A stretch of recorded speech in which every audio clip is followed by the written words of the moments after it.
Okay, so the hard thing for me is knowing where to start. I kind of know the story I want to tell, but I got to give you some background information about myself that some of you might know. So here goes like a whirlwind background thing. I was raised by a single white mother who escaped her upper middle class European education and background. Her dad was an engineer, mom was a housewife. She fled, she gave it all up, went totally hippie. No flush toilets, no electricity, all the rest of it. In the communes that I grew up in, which is the end result of that for me, I grew up with a lot of really cool, liberal white people, hardly any black people. So I had, most of my white friends had far more black friends than I had ever had, or no, my sister is white and gay.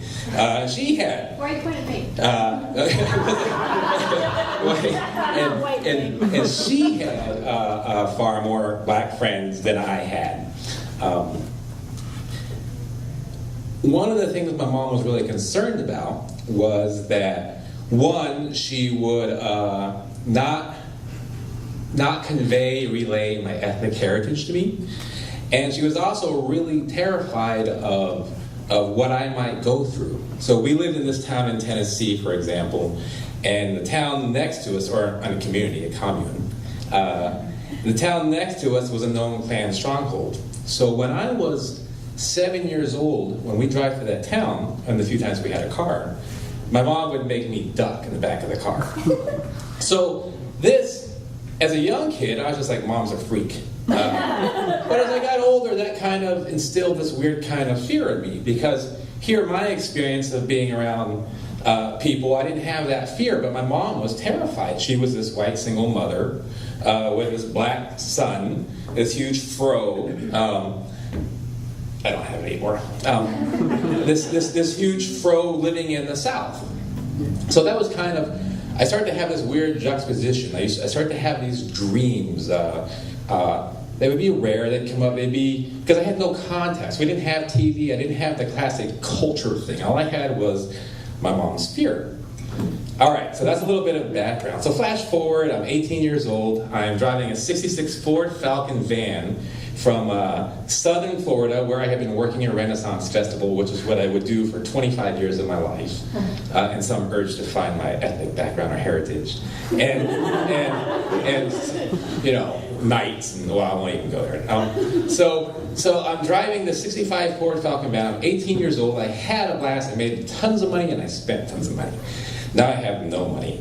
I have both the motor mounts are broken in the truck, which the motor mounts are the thing, if you don't know, that hold the engine to the frame. So when the engine torques, the engine doesn't torque. It stays and pulls your vehicle forward. But they're both broken, so when I step on the gas, the engine torques and makes a skachunk when I let off the gas. My taillights are broken. No, what it is I have taillights, but I don't have any brake lights. Now, I'm a very astute and very good driver, but I still know what I'm doing is stupid, but I gotta get home. So I'm driving from, I live in Texas, and for me, this fear background is always, can I make it through Louisiana, Mississippi, Alabama, and get back to that safe state that's Texas?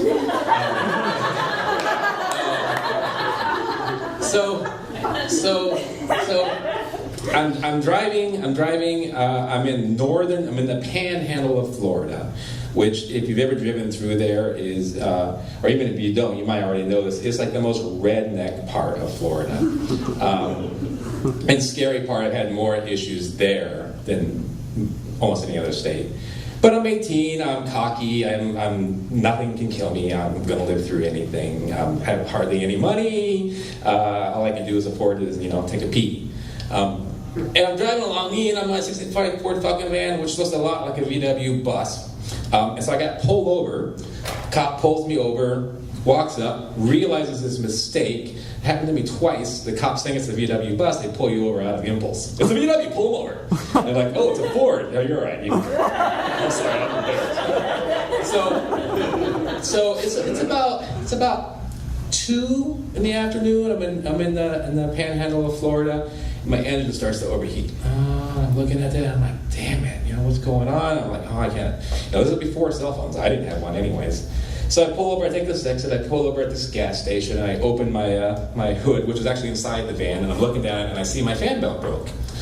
And the gas station was a hotel there too, and I'm like, oh man, there's no auto parts stores around here. There's nothing. I don't have a fan belt. So I go inside the store, and there's this lady in there, and she's this southern, cheery lady, kind of voluptuous. She's like, hi, can I help you? And I'm like, yeah. Do you have any pantyhose? Because I'm remembering that you can take pantyhose and you can tie a knot and make them with a fan belt. You can turn pantyhose into a fan belt. And I'm like, I got this, So she's like, well, actually we do, So I go in the back, she shows me over in the temporary section, there's pantyhose there. I'm like, yeah, $2.95, I'm on my way, But before I leave, I'm like, And I go over to the hotel that's right there. I say, I'm having problems. If the day gets late, I might need to stay. Could I sleep in my van? Is that okay? And they're like, yeah, that's fine. I'm like, oh, cool. This Florida's not so scary, and northern Florida.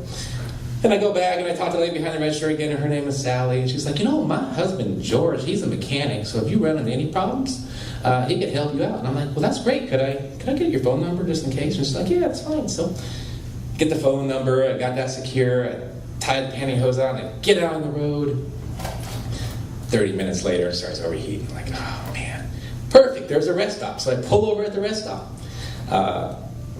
and I'm like, okay, I'll call Sally and ask for George's help. So I call Sally, and George, she says, yeah, that's no problem. We can come get you in about a couple of hours. So glad you called. So I'm sitting there at the rest stop, and I'm waiting. And 2 hours pass, and 3 hours pass, and 4 hours pass.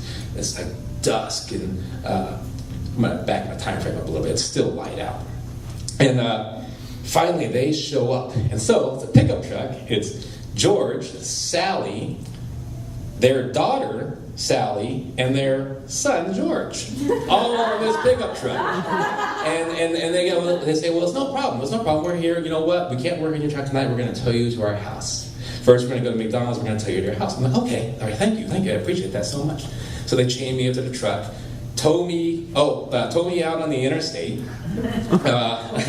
behind these strangers. They take me off the interstate down this back road to this small town. There's McDonald's. The family lives for this moment. It's like, McDonald's, can we buy you something? And everyone, but so I'm like, great, this is great, this is awesome. And then they're like, you know what? We're so cramped in our truck. We're gonna have George Jr. ride with you while we drive back to our house. So George Jr. is like 7 years old, and he gets in me. He gets in my truck, and he's sitting next to me, and I'm being towed. And we leave McDonald's, and we're in a small town. And we go down one road, and we go down another highway, take a right, go down another highway. Dusk is setting. The highways are raised. There's swamps around. And after a little while, I start realizing it's getting dark. I'm like, I couldn't find my way back out of here, even if my vehicle did run. And I'm like, George is talking to me. He's talking about school. He's talking about there's this black kid in his school who has a white girlfriend. He doesn't think that's right, but he likes me. And I'm like, so George, so what do you think about me? What if I had a white girlfriend, which I did? And he's like, you can see his wheels turning. He's like, well, I guess that would be all right. And I was like, see, that's how it is. Down some more roads, dusk is setting, the red sun is literally like dropping down, and the shadows are casting everywhere. There's nothing but swamps and raised highway. And I'm like, George, how far we gotta go here? And he's like, oh, it's not far. I'm like, okay, all right. More of the same. And then I'm hopelessly lost. I'm like, okay, all right. And then he says, we're almost there, but if I were you, I would duck when we pull in our driveway, because the neighbors shoot at black people. So right then, I had a dream. My dream was that I got back to Texas. So I'm sitting there. Now my mom raised me. She overcompensated. She wanted me to be a strong black man. And she tried, and tried her best, and she gave me some tools. And so one of the tools was I was not going to duck. I was not going to bow to my fear. And so I did, but I was scared. So we pulled up in the driveway, and it's like the bayou is this like, it's the worst possible situation that I would intentionally put myself in. So we go into the house. Yay, we're home, we're home, we're home. We go into the house, the final bits of dusk are setting, and Sally, the lady, she says, I want us to show you the house here. She opens a door, and I kid you not, in the room is this TV, like Twilight Zone. And with the sun setting is a man in traction. He is in a full body cast, his leg is up in the air, the final vestiges of sunlight are setting, the neighbors shoot at black people, and I'm like, oh God, yeah, okay. And she's like, oh, that's my ex. His name is George too. He had a run-in, he had an accident, and the other person died, but now we just take care of him. So there's actually more to this story, but I just say my dream came true.